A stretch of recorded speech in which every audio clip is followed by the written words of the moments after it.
배우기 전에 우리 지구에 대해서 먼저 할게요. 지구가 소중한 이유는 우리가 살고 있기 때문이고 생명체가 탄생할 수 있었던 이유는 뭐가 존재하기 때문이다?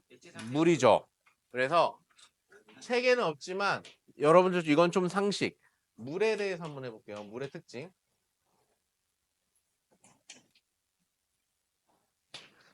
상식이니까 간단하게 짚고 넘어가겠습니다.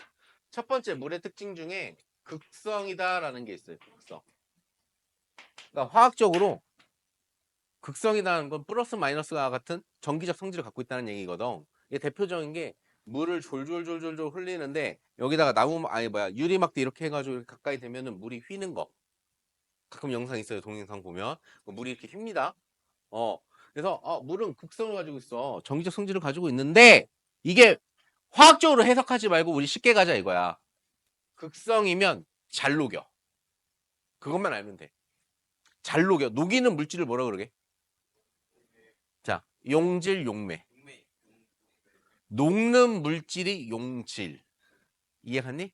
녹이는 애가 용매. 그럼 얘는 좋은 용매야.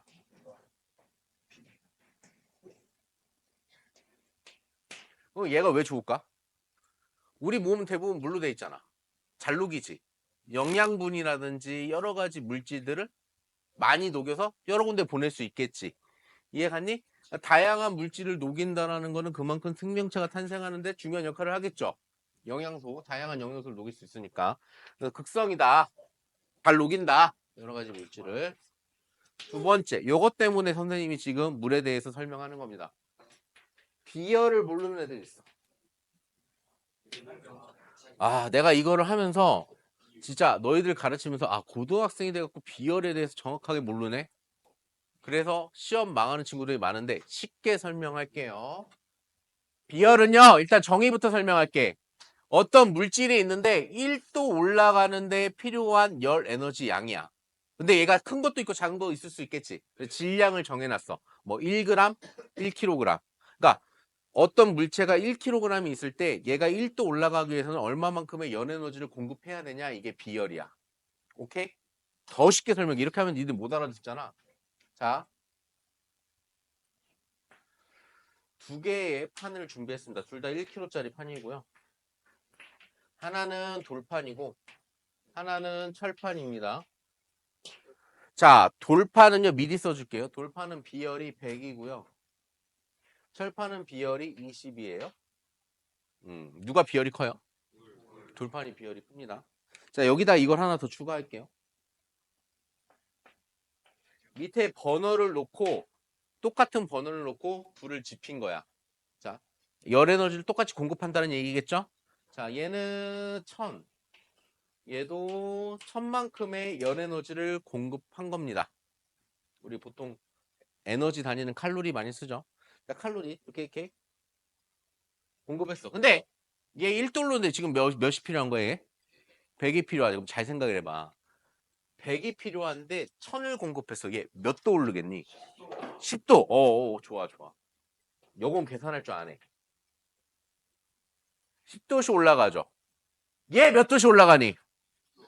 50도씩 올라가죠. 그러니까 이해갔니? 누구의 온도 변화가 더 커? 철판. 그러니까 니네 이렇게 생각하는 거야. 초등학생도 알아. 초등학생이 비열을 뭘로 배우는지 아니?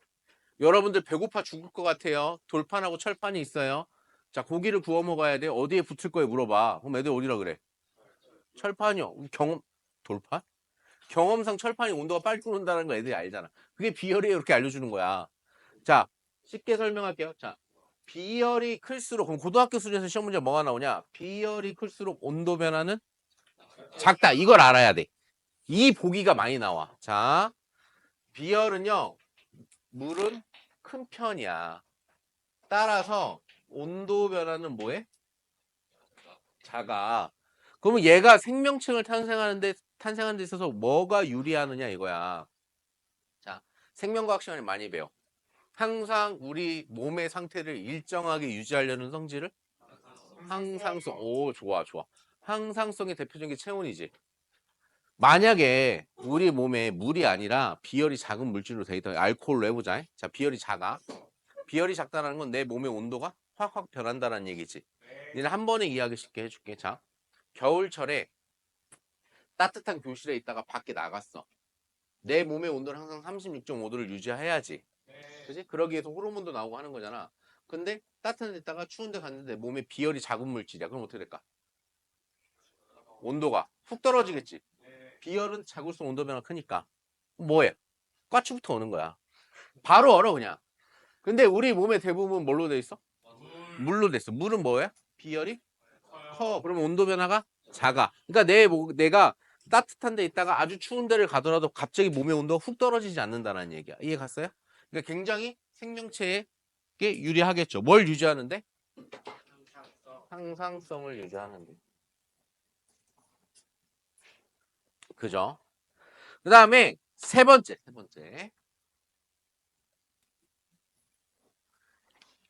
극성, 비열. 세 번째 뭐더라? 오케이. 요거. 액체에서 고체로 변할 때 진짜 큰 특징이 하나 있거든. 여러분들 알다시피 자, 그림으로 볼게요. 액체가 이렇게 분자가 이렇게 6개가 있는데 약간 떨어져 있을 때 고체로 변하면 얘네들이 어떻게 되죠? 따닥따닥 붙으면서 밀도가 커진다. 대부분의 물질은 액체에서 고체로 될 때 분자 간의 간격이 좁아지면서 밀도가 어떻게 된다? 커진다. 이렇게 배워왔지. 근데 물은 이렇게 되는 애가 아니라 오히려 액체에서 고체가 될 때 부피가 커져. 그림으로 그러면 어떻게 되냐면 니네 육각수라고 들어봤나? 아무튼 육각수라는 게 있어. 자, 물 분자들이 얼게 되면요 이렇게 얼 때. 오히려 이때보다 더 어떻게 될까? 그렇지. 이렇게 된다. 즉 육각형의 형태로 얼게 되면서 여기에 뭐가 생기냐면 빈 공간이 만들어지거든. 그러면서 부피가 오히려 커져. 그럼 밀도가 어떻게 될까? 작아지게 돼. 여기서 살짝 더 나가면은 여기 빈 공간 있지. 여기에 CH4가 들어가고 자리 잡고 있으면 뭔 줄 아냐? 이게 불타는 얼음이야. 하이드레이트 가스가 이렇게 만들어지는 거야. 오, 사회시간에 배워서? 사회생님 누군데? 아, 오케이. 이해갔죠? 독도에 겁내 많다고 들었죠? 자, 이렇게 만들어집니다. 어찌됐든, 자, 중요한 거. 액체에서 고체로 갈 때 밀도가 어떻게 되는 애야? 작아지는 애야. 이게 중요해. 그럼 밀도가 작아지면은 얼음은 물 위에 뜬다라는 얘기 아니야. 그지? 물은요, 얼 때 위에부터 얼어요. 왜? 얼음이 위로 뜨니까. 다른 애들 어떻게 되게? 밑에부터 얼어. 밑에부터 얼어. 너희들이 물고기라고 생각을 해봐. 내가 물속에서 이렇게 지내고 있는데 물이 얼어. 오케이? 근데 만약에 밀도가 커진다면, 고체가 돼서 밀도가 커진다면 얼음은 위에서 어떻게 돼? 밑으로 떨어지겠지. 나 잘 살고 있는데 밑으로 얼음이 떨어져. 물고기 사는 집이 다 망가지겠죠. 그죠? 밑에 사는 수초들 다 얼겠죠. 그죠? 근데 위에부터 오니까 밑에 사는 애들이 어때? 괜찮잖아. 물이 계속 있잖아. 이해 갔죠? 그래서 밀도가 작다라는 건 위로 뜬다라는 얘기니까 수중 생태계를 보호하는데 좋다. 수중 생태계 보호하는데 좋은 역할을 했다. 그래서 생명체가 탄생하는데 유리한 조건을 갖출 수 있었다라는 거죠. 요걸 말고도 많아요. 뭐 주계열성 행성, 태양의 적당한 질량 뭐 여러 가지 있는데 그냥 물의 특징만 갖고 얘기했고요. 요거 말고도 물의 특징 더 있으나 요 세 개 정도만 알아두면 될 겁니다. 오케이? 자, 그래서 생명체가 탄생하려면 물이 있어야 된다라는 게 모두의 의견이죠. 그래서 우리가 외계 생명체를 찾으려면 일단 뭘 찾아야 될까? 물이 있는 행성을 찾아야겠지. 그게 영화가 뭐야? 인터스텔라잖아. 인터스텔라. 너희들 생각을 해봐. 한 번 보냈는데 돈 엄청나게 들거든? 못 돌아올 수도 있잖아. 그치? 어찌됐든 사람이 살기 위한 행성을 찾아서 막 보낸다? 막 보낼까? 아니지. 과학자들이 뭐 해야 돼? 이 행성에는 물이 있을 것이야 라고 생각을 해야겠지. 자, 이걸 계산한 게 요겁니다. 자, 한번 해볼게요. 태양이 요만해요. 그 다음에 태양보다 큰 별이 있을 수도 있고 작은 별이 있을 수도 있겠죠. 한 이 정도 그려볼까? 했을 때 태양 정도의 크기라면 요 정도의 별이라면 물이 존재할 수 있는 구간 몇 도에서 몇 도? 0도씨에서 100도씨 사이. 이렇긴 한데 단백질 있지. 단백질이 변형이 일어나는 게 몇 도냐? 한 40도 정도에서 변형이 많이 일어나죠. 그래서 사람이 열이 높아지면 왜 위험해? 단백질이 변형되니까 내손상도 오고 막 하잖아. 어찌됐든 한 40도 정도, 40도 한 30에 한 0에서 40 사이가 좋긴 한데 어쨌든 0에서 100도 사이면 생명체가 뭐 할 수 있다? 탄생할 수 있다라고 하고 물이 존재하니까 잘 봐. 그러면 얘를 계산을 했더니 태양 정도의 크기면 한 요 정도에서 요 정도 사이의 거리에 있을 때 물이 존재할 것이다. 현재 지구는 여기에 있을 것이다. 있을 것이다가 아니라 여기 있다. 그렇다면 별이 더 커졌다면 쫙 멀리서 봤는데 태양보다 좀 큰 별이 있네? 큰 별이 있다면 만약에 어디쯤에 행성이 있어야 물이 존재할 것인가? 이거 계산 때릴 수 있겠지. 그죠? 계산 때렸더니 일단 얘보단 뭐 해야 돼? 멀어야 되고 그 다음에 한 요 정도 하면 물이 존재할 것이야 라고 표시를 한 거야. 아직 필기하지 마요. 그래서 과학자들이 뭐 하냐? 그래프를 만듭니다.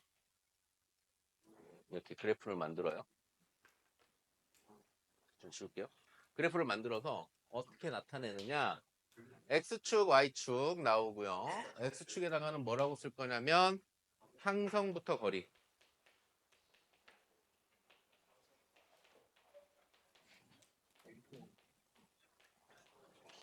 단위는 아마 AU라고 나올 겁니다. 태양과 지구 사이의 거리를 기준으로 하는. 여기는 뭐라고 할까? 항성의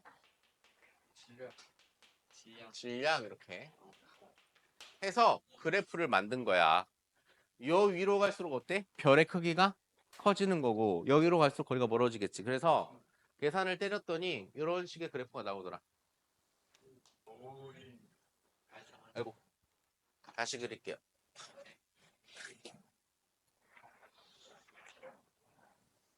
이렇게 되더라. 그래서 여러분들 프린트에 있는 그림입니다. 여기서 나올 수 있는 여기가 물이 존재하는 구간이죠. 여기를 우리는 뭐라 그런다? 생명 가능지대라고 한다.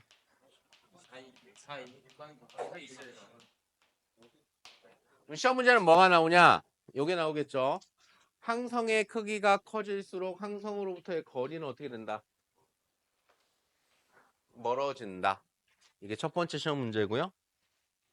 얘가 1번. 두 번째는 뭐냐면 항성의 크기가 클수록 생명 가능 지대의 폭은 어떻게 될까?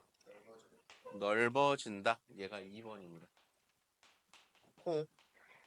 그 다음에 거리. 자, 어떻게 변하느냐? 얘가 진짜 작으면 물이 존재할 수가 없어. 그건 동주기 자전이라고 있는데 그건 여러분들 나중에 더 자세하게 배울 거고요. 한 이 정도만 좀 알아두시면 될 것 같습니다. 1학년 때는. 됐죠? 자, 이제 본격적으로 지국에 들어가 볼게요. 지워도 됩니까? 지울게요.